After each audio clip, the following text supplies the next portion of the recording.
Hi, Madam Horton, and I'm back for the second video in my series on how to teach and play Dominion, the card game. In the first video, we played our very first game of Dominion with a 5-card kingdom, and hopefully this introduced our new player to the mechanics of Dominion. Now, this kingdom is actually pretty specifically selected. It doesn't have to be these exact 5 cards, but there are certain concepts in these 5 cards that I feel are important to represent, and then also there are other things that I think are important to wait until the second game to represent. So before we play our second game of Dominion, let's go over what those concepts are. The first thing that's important to do in the first game is to expose them to all 5 of the vanilla bonuses. +1 cards, +1 action, +buy, +money. And then I consider a 5th vanilla bonus to be +2 actions. I consider that to be different than +1 action.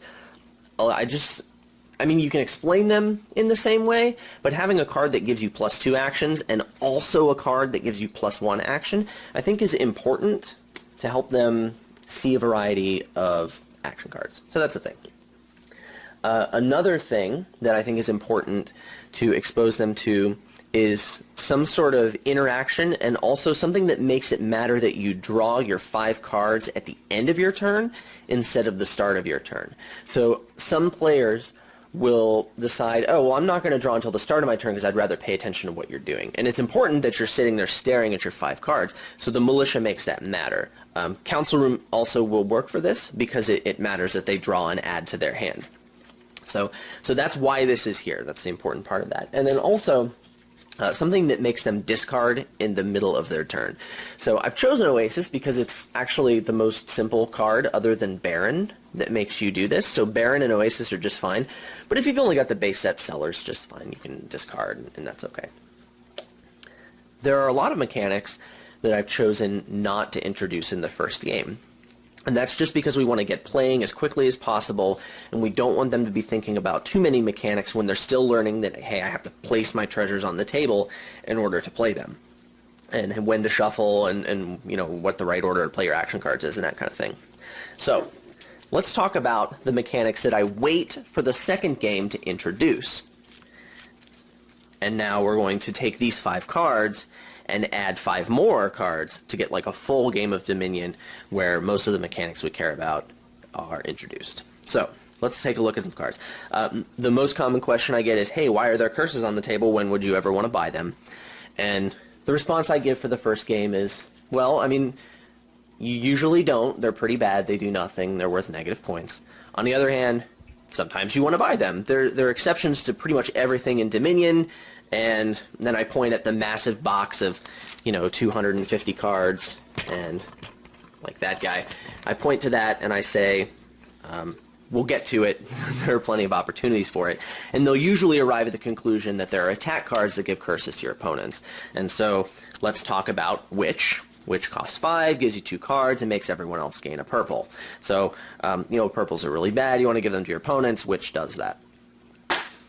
So, some of these attacks, Militia and Witch, are getting kind of nasty, but there are ways to defend against them other than just getting them yourself. So let's start out with Moat.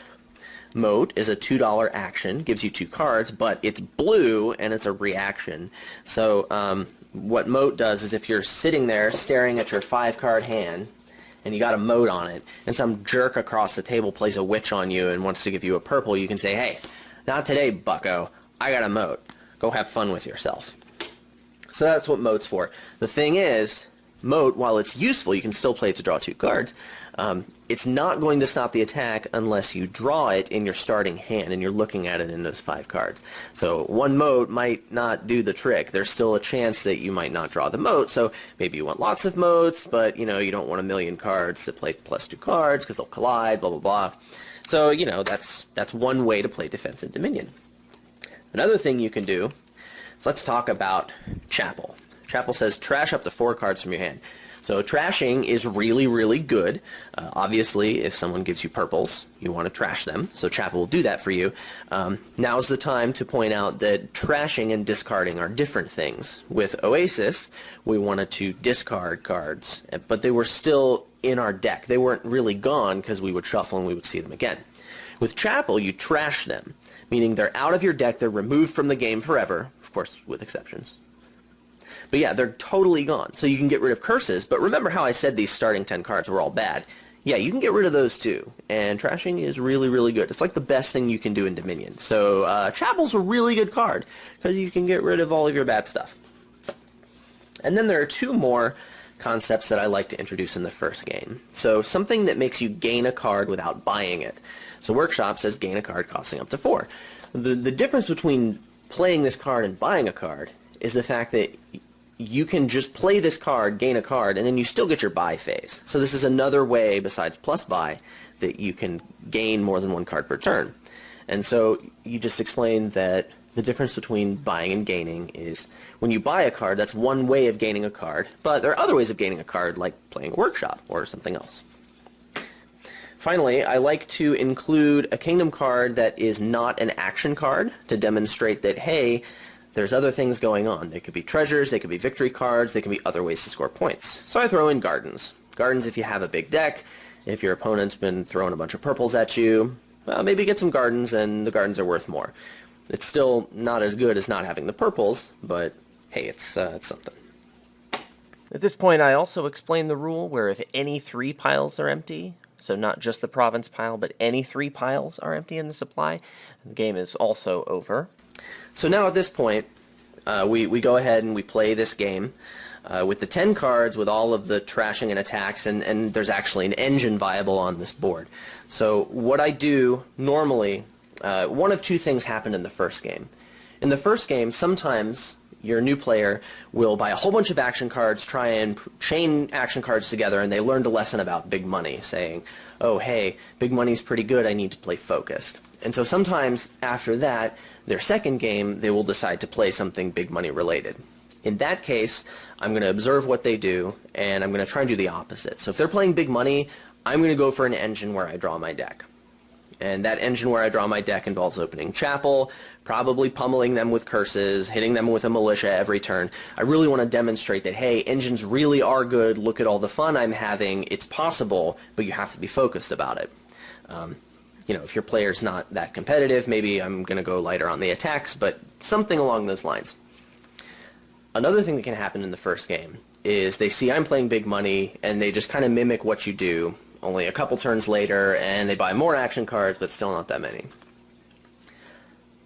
A lot of times they're going to try and mimic what you do in the second game, in which case an engine mirror is fine, but if they're going to go for the engine regardless because they see fireworks here, then go ahead and play big money and get crushed by them, because that's a really good thing to have happen. So, second game of Dominion, these are the mechanics that we introduce. We've waited until the second game to introduce these mechanics, I think for very good reason. So, I really like having the second game after a quick first game to learn, where you can introduce these other things. And then, at the end of this, you can start to show off some of the victory cards or the treasure cards that you didn't use here but are still Kingdom cards, you know. This gives them a chance to see what's out there. And really when you're showing off other Dominion cards, like you'll explain the mechanics, like you might get out of duration or something. But each card that you bring out, with the exception of Scout, you should be able to have them tell you why that card is good, or when that card would be good. So, that's the second game of Dominion. Normally at this point, I will, depending on how quickly they pick up on this stuff, sometimes I'll just throw them into full random and introduce the mechanics as we go.